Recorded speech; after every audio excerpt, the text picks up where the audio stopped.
May kaugnayan pa rin po sa ating unang mga balita. Tiniyak ni Police Regional Office Regional Director Police Brigadier General Lou Evangelista na mananatiling non-partisan. Kasunod ang pagpapatupad ng implementation ng suspension order ni URDANETA City Mayor Julio Rami Parano III at Vice Mayor Jimmy Paraino. Sa inilabas sa pahayag ng PRO1, naging maayos at mapayapa ang pagpapatupad ng suspension order laban sa dalawa. Alinsunod umano ito sa kahilingan ng Department of Interior and Local Government o DILG na makapagbigay ng suporta ang pulisya upang tiyakin ang seguridad at kaayusan sa lungsod.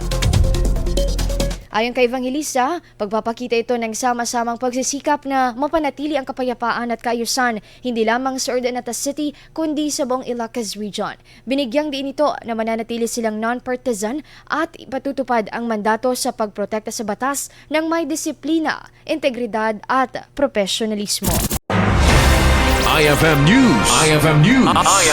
IFM News.